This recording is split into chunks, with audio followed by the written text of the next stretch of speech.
त्याला अगदी सोप्या शब्दामध्ये त्यातलंही तत्वज्ञान हे पसायदानाच्या माध्यमातून आपल्यापर्यंत आणलं. मला असं वाटतं की ते आता सगळ्या भाषांमध्ये या ठिकाणी उपलब्ध होणार आहे. आणि केवळ भारतीय भाषा नाही तर रशियन असेल, स्पॅनिश असेल, जर्मन असेल, फ्रेंच असेल, इटालियन असेल, अशा सगळ्या भाषांमध्ये हे तत्वज्ञान या ठिकाणी आणण्याचं काम करण्यात आलं. मला असं वाटतं हे खूप महत्वाचं आहे आणि म्हणून मी खरोखर आपलं अतिशय मनापासून अभिनंदन करतो. आज आपण सगळे पाहू शकतो की आपली जी भारतीय ज्ञान परंपरा आहे या देशाच्या इतिहासामध्ये अनेक वेळा राजकीय गुलामगिरी आपल्याला स्वीकारावी लागली. अनेकांनी आक्रमण करून आपल्याला राजकीय गुलाम केलं, पण आमच्या सांस्कृतिक मूल्यांना कोणी कधीच गुलाम करू शकलं नाही. कारण आमच्याकडे एक इतकी मोठी सांस्कृतिक परंपरा होती. ज्या ज्यावेळी आमच्यावर आक्रमण झालं त्यावेळी या सांस्कृतिक परंपरेने आमचा विचार आणि आमची मूल्य जिवंत ठेवली. आणि त्याचं सगळ्यात मोठं प्रतीक जर काही असेल तर तो आमचा वारकरी संप्रदाय आहे की ज्या वारकरी संप्रदायानं ही आमची शाश्वत वारकरी, आमची जी शाश्वत भारतीय मूल्य आहेत, आमचं जे हिंदू तत्वज्ञान आहे, आमचा जो सनातन धर्म आहे, या प्रत्येकाची मूल्य जोपासून ती पुढच्या पिढीपर्यंत नेली. आणि म्हणून राजकीय गुलामगिरी आली मात्र वैचारिक गुलामगिरी आम्ही स्वीकारली नाही. आणि म्हणूनच आज भारत जगातली सर्वात जुनी आणि सातत्याने चालणारी सभ्यता आहे. पूर्वी लोक सांगायचे इजिप्त आणि बॅबिलोनिया ही जगातली सर्वात जुनी सभ्यता आहे. इजिप्त आणि बॅबिलोनियाची जी सभ्यता आहे 4000 वर्षापूर्वीची आहे, त्यापेक्षा जुनी नाहीये, ती संपून गेली. पण आज भारतामध्ये रत्नागिरीपासनं तर राखीगडीपर्यंत आणि बिरांदापर्यंत वेगवेगळ्या प्रकारची संशोधनं केल्यानंतर 8000 वर्षापूर्वीची, 9000 वर्षापूर्वीची शहरं सापडत आहेत. गावं नाही, शहरं, ज्याच्यामध्ये पूर्ण रूपाने विकसित अशा प्रकारची नगरं, जर तुकाराम महाराजांनी सांगितलं होतं नगरं स्थापनित करावी, तशा प्रकारची नगरं ही आपल्याला त्या ठिकाणी पाहायला मिळत आहेत की ज्याच्यामध्ये बहुमजली इमारती आहेत, ज्याच्यामध्ये ड्रेनेजची व्यवस्था आहे, ज्याच्यामध्ये मोठे मोठे रस्ते आहेत. म्हणजे ज्यावेळी जगाला संस्कृती काय आहे हे माहिती नव्हतं त्याही वेळी या भारतामध्ये ही सांस्कृतिक चेतना जिवंत होती. आणि त्याही वेळी आपण जर बघितलं तर आपल्याला त्या ठिकाणी खऱ्या अर्थानं हीच सांस्कृतिक मूल्य, हाच वैष्णव धर्म, हीच शिवाची उपासना, हे सगळं आपल्याला त्या ठिकाणी पाहायला मिळतं. म्हणजे आपण हे जे काही सनातन सांगितलेलं आहे त्या सनातनचा अर्थ काय आहे? सनातनचा अर्थ आहे जे कधीच संपू शकत नाही, जे नेहमी चालत राहतं, जे पुण्य पुरातन आहे पण नित्य नूतन आहे, जे प्रवाहासारखं आहे, जो प्रवाह थांबू शकत नाही, असा जो प्रवाह आहे की ज्या प्रवाहातलं पाणी हे निरंतर शुद्ध होत असतं, अशा प्रकारचा प्रवाह असलेली ही सनातन संस्कृती. आणि आज जगाने हे मान्य केलं की ही सनातन संस्कृतीच आणि हा भारतीय सभ्यता ही सगळ्यात जुनी सभ्यता आहे. आणि आज भाषांमध्येही आमच्या भाषा, संस्कृत असेल, तमिळ असेल, या सगळ्या भाषा याच जगातल्या प्राचीन भाषा आहेत, हे आज जगाने मान्य केलेलं आहे. अनेक वर्षापर्यंत या ठिकाणी जी काही हरप्पन संस्कृती जिला म्हटलं गेलं त्याच्यामधली लिपी ही कोणती आहे हे देखील सापडत नव्हतं. त्या लिपीचा अर्थ काय आहे हे देखील सापडत नव्हतं.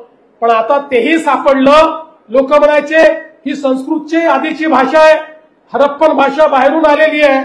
पण आता जेव्हा हरप्पन भाषेचं देखील कोडं उलगडलं तर लक्षात आलं लिपी वेगळी आहे पण भाषा संस्कृत आहे.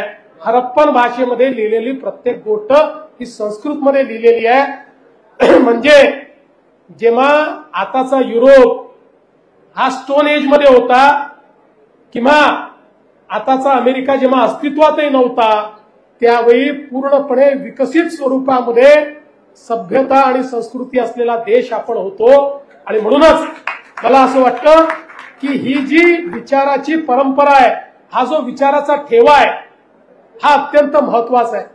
आणि विशेषतः या वारकरी परंपरेने आणि आमच्या संतांच्या मांदियांनी आम्हाला काय दिलं, आपण बघा या देशाच्या इतिहासामध्ये जेव्हा जेव्हा आम्ही वेगवेगळ्या गटांमध्ये खंडित झालो, कधी जातीमध्ये, कधी अजून कुठल्या तरी वेगवेगळ्या प्रथांमध्ये आम्ही ज्यावेळेस विभाजित झालो, आम्ही ज्यावेळी एक प्रकारे मनुष्यांमध्ये भेद करायला लागलो, त्यावेळी आम्ही गुलामगिरीमध्ये गेलो आणि त्यावेळी संतांनी आम्हाला शिकवण दिली की आपल्याला एकत्रित राहायचं आहे। आज आपण जर संतांची शिकवण आणि संपूर्ण वारकरी परंपरा बघितली तर ही परंपरा अशी आहे जी प्रत्येक आमचा वारकरी हा समोरच्या वारकऱ्यामध्ये पांडुरंगाला पाहतो। तो त्याची जात पाहत नाही, पंथ पाहत नाही, भाषा पाहत नाही, त्याच्याकडे श्रीमंती आहे की गरिबी आहे पाहत नाही, तो त्याच्या पायामध्ये त्या ठिकाणी दंडवत करतो, त्याच्या पाया पडतो आणि त्याच्यामध्ये विठ्ठल पाहतो। ही जी काही संस्कृती आम्हाला दिलेली आहे, ज्ञानेश्वर माऊलींना देखील संन्यासाची मुलं म्हणून त्या ठिकाणी हिणवलं गेलं, त्या वेळेच्या समाजाने अनेक प्रश्न उभे केले आणि या प्रश्नांमध्ये जेव्हा समाज विभाजित झाला त्यावेळी आम्ही गुलामगिरीकडे गेलो आणि म्हणून संत समाजाने आमच्या सगळ्या समाजाला सांगितलं आपल्याला एकत्रित राहावं लागेल, तरच आपण एकत्रित विकास करू शकू, तरच आपण एक चांगला समाज तयार करू शकू। आणि हीच संतांची शिकवण, ही शाश्वत शिकवण आहे आणि माऊलींची शिकवण देखील तीच शिकवण आपल्याला या ठिकाणी मिळालेली आहे। कारण माऊलींनी पसायदानाच्या माध्यमातून कुठल्या व्यक्तीकरता दान मागितलेलं नाही, कुठल्या परिवाराकरता दान मागितलेलं नाही, केवळ वैष्णवांकरता देखील दान मागितलेलं नाही, संपूर्ण विश्वाकरता दान मागितलेलं आहे। ही विचार करण्याची जी काही श्रीमंती आहे ती श्रीमंती आपल्याला त्या ठिकाणी माऊलींच्या ठायी दिसते, ती आमच्या संतांच्या ठायी दिसते।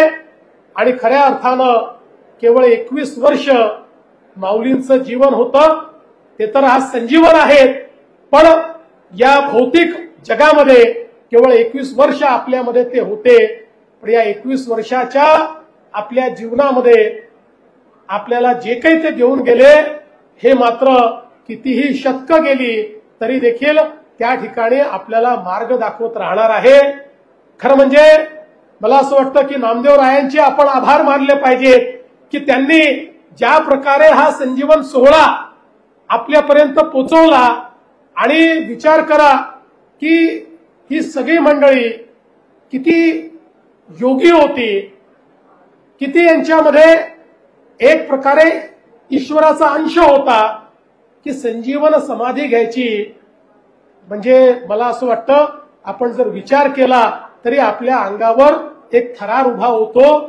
पण अशा प्रकारे इतकं मोठं कार्य करायचं आणि म्हणूनच आज ज्यावेळी आपण या ठिकाणी येतो त्यावेळी त्यांनी तयार केलेली ऊर्जा ही आपल्याला प्राप्त होत असते आणि ती ऊर्जा आपल्याला सन्मार्ग दाखवते, ती ऊर्जा आपल्याला चांगलं कार्य करण्याची शक्ती त्या ठिकाणी देते।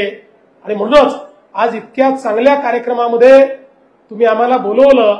बघा, शेवटी आमच्याही मात्या पित्यांनी काहीतरी चांगली कामं केली असतील म्हणून आम्हाला प्रत्यक्ष या मंदिराच्या कळसारोहणाच्या कार्यक्रमामध्ये प्रमुख अतिथी म्हणून येता आलं आणि म्हणून मी आपले सर्वांचे अतिशय मनापासून आभार मानतो, सर्व दानदात्यांचे आभार मानतो आणि माझं बोलणं संपवतो। धन्यवाद। जय हिंद, जय महाराष्ट्र, रामकृष्ण हरी।